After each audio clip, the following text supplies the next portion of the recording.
지금 휴대전화 SNS 메신저로 가족이나 친척이 이런 메시지를 보내오면 어떻게 하시겠습니까? 급하게 돈을 보낼 때가 있는데 공인인증서에 문제가 생겼으니 나 대신에 계좌 이체를 좀 해달라. 가족, 친척의 이름으로 온 메시지고 금액도 그렇게 크지 않다면 부탁을 들어줄 것 같은데요. 하지만 주의하셔야겠습니다.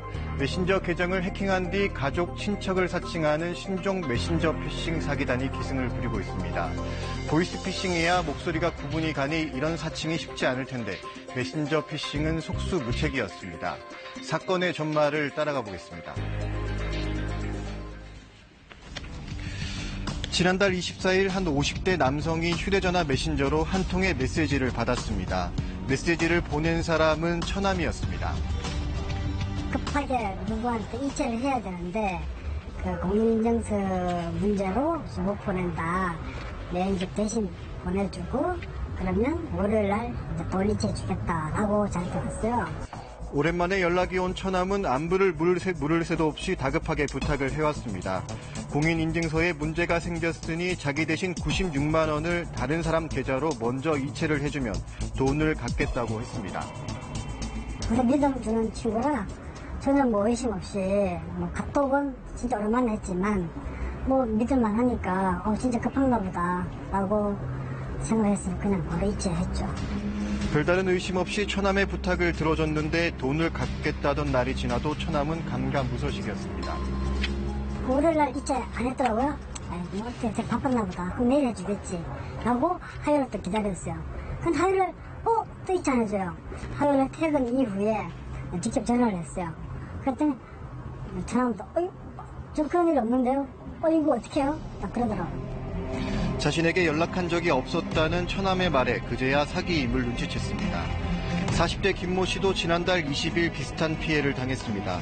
김 씨에게는 조카의 이름으로 메시지가 왔습니다. 조카가 카톡으로 통장에 돈이 좀 넣어달라고 98만 원짜리 그 거래처에 보낸다고 그래서 이제 따로 의심을 안 하고 보냈어요.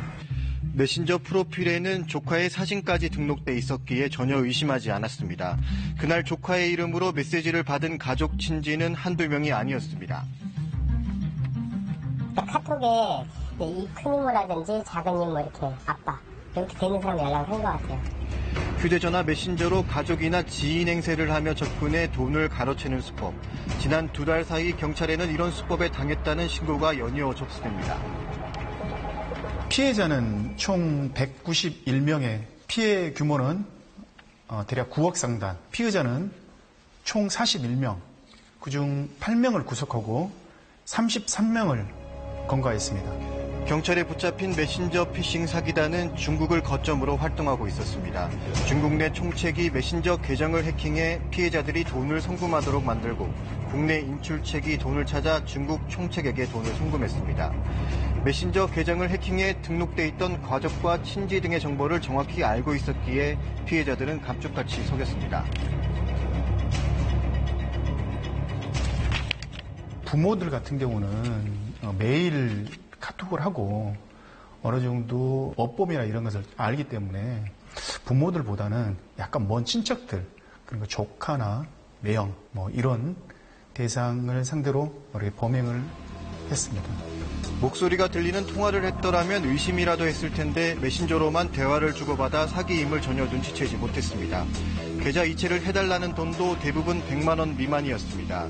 친지 관계 때문에 상대적으로 적은 금전적 부탁일수록 쉽게 거절하지 못한다는 걸 노렸습니다.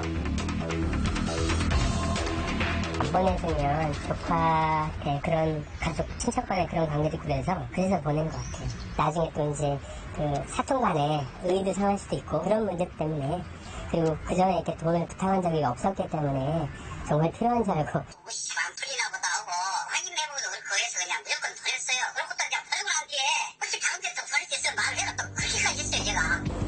계좌 이체 금액을 100만 원 미만으로 정한 이유는 또 있었습니다. 보이스피싱이 기승을 부리자 도입된 지연 인출 제도를 피해 나가기 위한 거였습니다. 한 번에 100만 원 이상이 이체되면 30분 동안 자동화 기기에서 인출이 불가능하다는 걸 알고 메신저 피싱 일당이 90만 원대 금액만 요구한 겁니다.